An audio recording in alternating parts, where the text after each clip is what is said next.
Happy Thanksgiving from Arbitrage. Welcome to Arbitrage Extra. As you're sitting down to your Thanksgiving meal or going out to eat with friends or just staying at the house like me, always remember that someone had a hand in what you eat, what you wear, what you live in, what you drive. Someone had a hand in that. Paul Harvey had a lot to say about thankfulness and about the people who bring you the food that's on your table now. Paul Harvey Arendt, born in 1918, died in 2009, was an American radio broadcaster for ABC News Radio. He broadcast news and comment on mornings and middays, on weekdays, and at noon on Saturdays, and also his famous The Rest of the Story segments after that. From 1951 to 2008, his programs reached as many as 24 million people per week. Paul Harvey News was carried on 1,200 radio stations, on 400 American Forces network stations, and in 300 newspapers. How do I know Paul Harvey? Well, climbing into my dad's 1967 Ford F-100, powder blue, manual steering with 4 on the floor, I would eagerly climb into his truck to help him with his day, and we would listen to news and commentary. I want to take you back to that time, back in the 80s, when I would do that with my dad.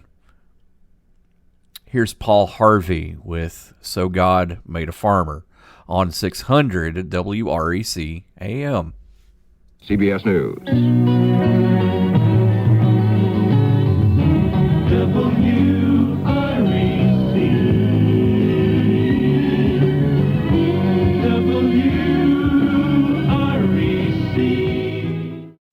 And on the 8th day, God looked down on his planned paradise and said, I need a caretaker. So God made a farmer.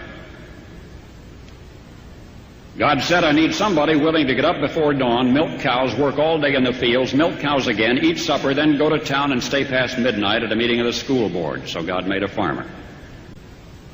I need somebody with arms strong enough to wrestle a calf and yet gentle enough to deliver his own grandchild. Somebody to call hogs, tame cantankerous machinery, come home hungry, have to wait lunch until his wife's done feeding visiting ladies, then tell the ladies to be sure and come back real soon and mean it. So God made a farmer.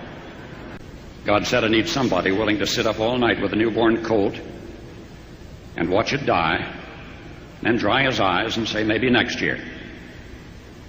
I need somebody who can shape an axe handle from a persimmon sprout, shoe a horse with a hunk of car tire, who can make harness out of hay, wire, feed sacks, and shoe scraps, who planting time and harvest season will finish his 40-hour week by Tuesday noon, and then pain in from tractor back, put in another 72 hours. So God made a farmer.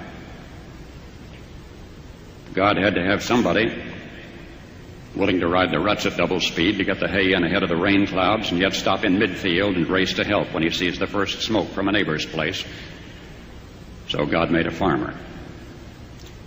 God said, I need somebody strong enough to clear trees and heave bales, yet gentle enough to yean lambs and wean pigs and tend the pink-combed pullets, who will stop his mower for an hour to splint the broken leg of a meadowlark. It had to be somebody who'd plow deep and straight and not cut corners. Somebody to seed, weed, feed, breed, and rake and disc and plow and plant and tie the fleece and strain the milk and replenish the self-feeder and finish a hard week's work with a 5-mile drive to church. Somebody who'd bail a family together with the soft, strong bonds of sharing, who would laugh and then sigh and then reply with smiling eyes when his son says that he wants to spend his life doing what Dad does. So God made a farmer.